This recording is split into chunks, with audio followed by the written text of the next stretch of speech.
Hello everyone, আসসালামু আলাইকুম। আশা করি আপনারা সবাই ভালো আছেন। যে যেখান থেকে আমার ভিডিওটা দেখতেছেন সবাইকে শুভেচ্ছা। মিনাকুস কিচেন চ্যানেলে সবাইকে স্বাগতম।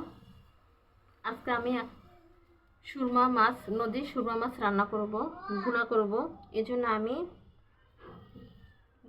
দুইটা সুরমা মাছ কেটে ধুয়ে পরিষ্কার করে লবণ হলুদ মিশিয়ে তেল দিয়ে ভেজে নিয়েছি প্রথমে।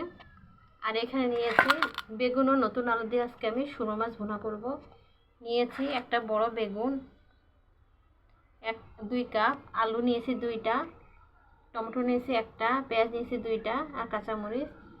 এই নদীর সুরমা মাছ এভাবে ভুনা করলে খেতে অনেক সুস্বাদু মজা হয়, সবাই খুব পছন্দ করে।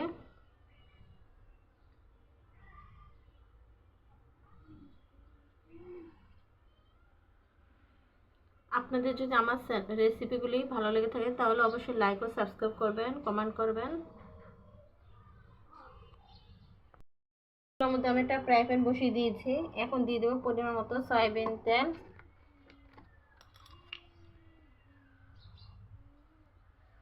এখন দিয়ে দিব কেটে রাখা পেঁয়াজ কুচি। পেঁয়াজটাকে একটু সামান্য করে ভেজে নেব।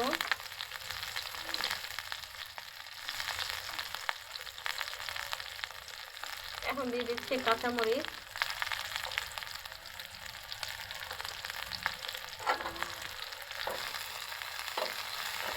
পেঁয়াজটা ভেজে নেব।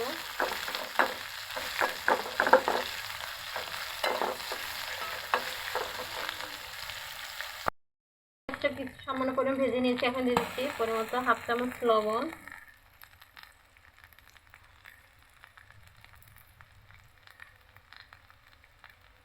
দিয়ে দিচ্ছি 1 চামচ পরিমাণ আদা রসুন জিরা পেস্ট করে একসাথে, হলুদ গুঁড়া 1/2 চামচ, মরিচ গুঁড়া। এখন মশলাটা আমি ভালো মতো ভেজে নেব তেলের মধ্যে।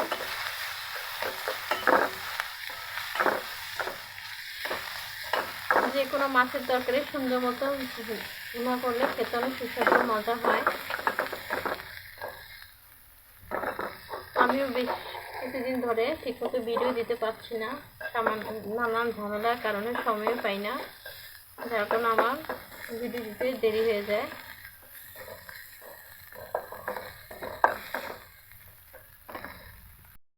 মশলাটা আমার ভালো মতো ভাজা হয়ে গেছে। এখন এর মধ্যে আমি 1 কাপ পরিমাণ পানি দিব মশলাটা ভালো মতো কষানোর জন্য।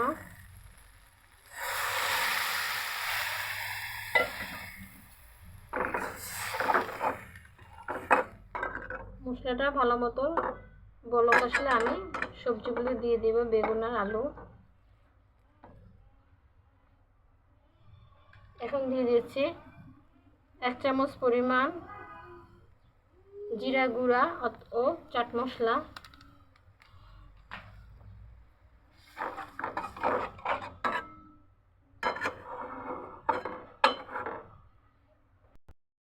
ভালো মতো কষানো হয়ে গেছে। এখন আমি একে একে বেগুনগুলি দিয়ে দিব।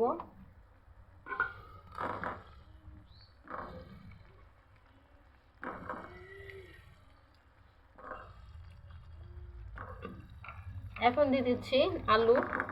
নতুন আলু আর বেগুন দিয়ে এভাবে মাছ ভুনা খেতে অনেক মজা হয়। আপনারা অবশ্যই বাসায় এভাবে ভুনা করে খাবেন।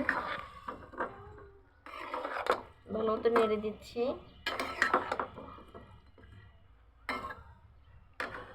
এখন একটা ঢাকনা দিয়ে দিব আমি, এটা ভালো মতন সিদ্ধ হওয়ার জন্য। সুরমা মাছ ভুনার তরকারিটা আমি নেড়ে দিচ্ছি। আলু আর বেগুনটা আমি ভালো মতো কষিয়ে নেব।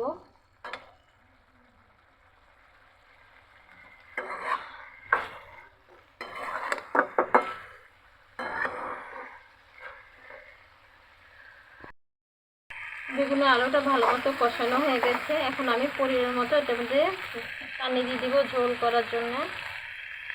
2 কাপ পরিমাণ পানি দিয়ে দিব।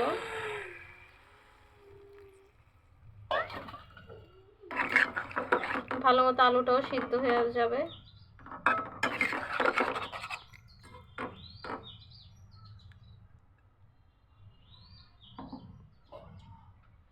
আর একটু সামান্য পরিমাণ পানি দিয়েছি।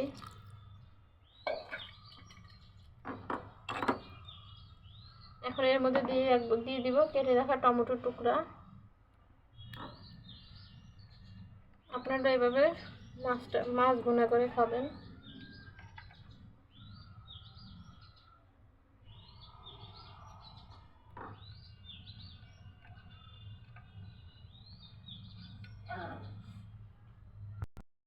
এর মধ্যে লবণ একটু কম হয়েছে, আমি আরো কিছুটা পরিমাণ লবণ দিয়ে দিলাম। আর দিয়ে দিচ্ছি ভাজা মাছগুলি, ভাজা সুরমা মাছগুলি দিয়ে দিচ্ছি।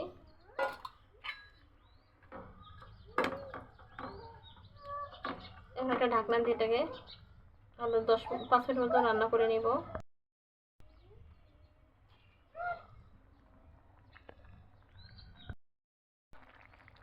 সুরমা মাছের ভুনা তরকারিটা আমার রান্না হয়ে গেছে।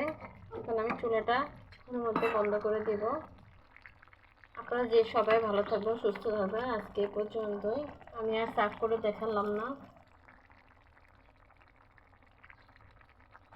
আল্লাহ হাফেজ।